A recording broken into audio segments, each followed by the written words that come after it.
الحلقة في القلب مشاعر أخفيها قد أشرقت الشمس عليها عن خطط السلام عليكم ورحمة الله وبركاته.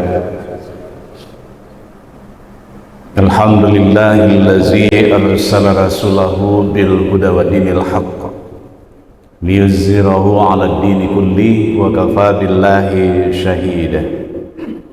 أشهد أن لا إله إلا الله وحده لا شريك له وأشهد أن محمدا عبده ورسوله لا نبي بعده. أعوذ بالله من الشيطان الرجيم. يا أيها الذين آمنوا اتقوا الله وقولوا قولا سديدا يصلح لكم أعمالكم ويغفر لكم ذنوبكم ومن يطع الله ورسوله faqad faza fawzan azima. Al-Quran surat 33 Al-Ahzab ayat 70 sampai 71. Bapak Ibu para jemaah zuhur yang dirahmati oleh Allah, di dalam ayat yang kita kutip tadi, Allah memberikan beberapa keutamaan, mengatakan kebenaran walaupun adalah pahit. Ketika ada salah seorang sahabat Nabi yang bernama adalah Abu Dzar radhiyallahu anhu, ketika beliau diberikan wasiat oleh Rasulullah SAW, yang ini adalah mengatakan kebenaran meskipun adalah pahit dirasakan. Isi wasiat itu diantaranya wa an atakallama bimurril haqqi. Aku diperintah untuk mengatakan kebenaran meskipun adalah pahit. Dalam satu kesempatan, sahabat Abu Dzar radhiyallahu anhu diberi beberapa nasihat oleh Rasulullah sallallahu alaihi wasallam. Di antara isi nasihatnya itu adalah qulil haqqa wa in kana muran. Katakan kebenaran sekalipun itu pahit. Hadis diriwayatkan oleh Imam Al-Baihaqi dalam Syu'abul Iman. Artinya kaum muslimin, sidang jemaah yang dirahmati oleh Allah, pahitnya kebenaran itu tidak boleh mencegah kita itu adalah untuk mengucapkan, baik itu kepada orang lain maupun adalah kepada diri sendiri. Apabila sesuatu itu jelas sebagai sesuatu yang haram, misalnya sesuatu itu adalah syirik, sesuatu itu adalah mungkar, jangan sampai kita mengatakan sesuatu yang haram adalah halal. Jangan sampai kita mengatakan sesuatu yang syirik dikatakan tauhid. Jangan sampai kita mengatakan sesuatu yang mungkar itu dikatakan ma'ruf. Maka salah satu contoh saat ini adalah ketika adalah kita sebagai umat Islam merasakan sekarang ini duka laranya bagi saudara-saudara kita yang di Palestina, Gaza, demi mempertahankan daripada negara dan juga adalah mempertahankan daripada tanah daripada Palestina, dan juga adalah Masjid Al-Aqsa yang merupakan itu adalah kota suci umat Islam yang ketiga.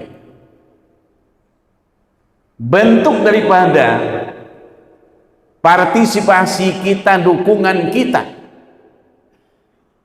baik itu adalah berupa material kemudian juga adalah uang dan lain segala macam, minimal adalah doa yang kita kirimkan. Maka Majelis Ulama Indonesia telah mengeluarkan fatwa sebagai bentuk dukungan kita kepada Palestina dan Gaza, yakni mengeluarkan fatwa nomor 83 tahun 2023 tentang memboikot produk-produk daripada Israel. Dan itu sangat banyak, dan baru dikeluarkan saja fatwa oleh Majelis Ulama itu punya dampak yang sangat besar. Apalagi kita saat ini sangat banyak memakai produk-produk itu. Dalam artian tentu kita akan berpindah produk yang lain yang tidak adalah mendukung daripada Israel. Dan itu sudah dinyatakan fatwanya oleh Majelis Ulama haram. Memang ini tegas. Nah, Bapak Ibu para jemaah yang dirahmati oleh Allah, begitu juga kita adalah sebagai seorang dai, sebagai seorang ustaz, seorang mubaligh, harus tegas mengatakan kebenaran. Perbuatan yang haram itu harus dikatakan haram. Tentu jelas membawakan adalah dalil, jelas membawakan adalah penjelasan daripada para ulama tentang daripada keharaman itu. Namun jihad yang paling utama itu ialah menyampaikan kebenaran al-haq kepada penguasa. Sehingga di dalam hadis yang diriwayatkan oleh Ahmad, Ibnu Majah dan juga At-Tabrani, kualitas hadis ini adalah hasan. Akan tetapi dilihat daripada silsilah al-hadis as-sahihah, itu ditegaskan afdulul jihadi kalimatu haqqin inda sultanin jair. Jihad yang paling utama ialah mengatakan kalimat yang hak kebenaran itu kepada penguasa yang zalim. Ketika kita baca di dalam riwayat bahwasanya Allah Subhanahu wa taala adalah menyuruh nabinya, ya, ini adalah Nabi Musa alaihissalam dan juga adalah Nabi Harun. Kita diperintahkan oleh Allah kepada Nabi Musa, hai Musa, pergilah kamu ke tempat atau menemui pemimpin kafir, yakni adalah Fir'aun, untuk menyampaikan kebenaran. Mudah-mudahan dia sadar,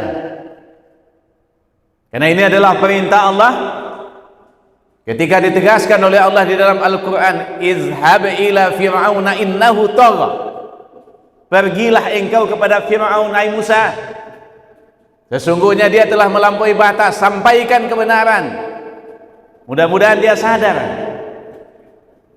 Nabi Musa dengan berat hati datang kepada Fir'aun. Ini disampaikan, hai Fir'aun, maukah engkau aku tunjukkan jalan kebenaran, jalan menuju Allah? Akan tetapi Fir'aun dengan pongahnya dia menjawab, siapa pula engkau? Apakah engkau tidak kenal dengan aku? Apakah engkau tidak tahu dengan aku? Aku ini seorang penguasa, segalanya dibagi saya, semuanya di tangan saya. Ada menterinya lagi yang mengatur segala urusan, walaupun adalah menterinya menteri PU, Hammam namanya. Dia menteri PU tapi semua urusan diatur. Akhirnya dikatakan, sampailah Fir'aun dengan ongasnya dia mendeklarasikan dirinya sebagai Tuhan. Tapi Nabi Musa tidak bosan.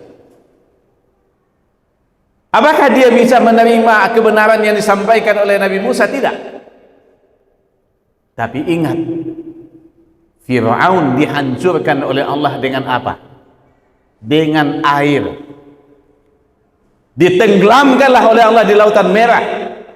Kenapa? Kepongahan daripada Fir'aun. Jadi kalau penguasa, pemimpin tidak lagi mau menerima daripada nasihat, tidak mau lagi menerima kebenaran, itu adalah sama dengan Firaun. Maka itu ditegaskan oleh Allah dalam Quran tadi. Ya ayyuhalladzina amanu taqullaha wa qulu qawlan sadida yuslih lakum a'malakum wa yaghfir lakum dzunubakum wa may yuti'illaha wa rasulah faqad faza fawzan azima.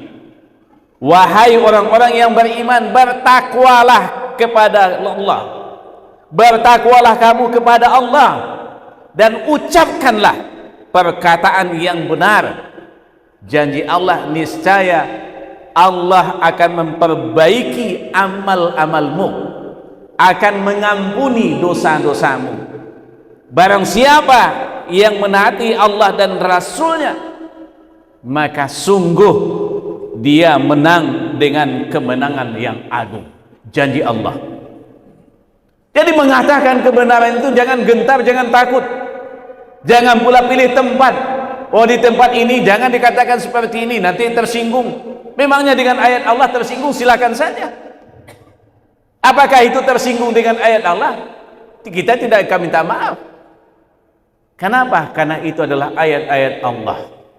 Mudah-mudahan kita semua mendapatkan renungan dengan kuliah zuhur yang singkat ini, terutama bagi kami yang menyampaikan. Ucapkan assalamualaikum warahmatullahi wabarakatuh.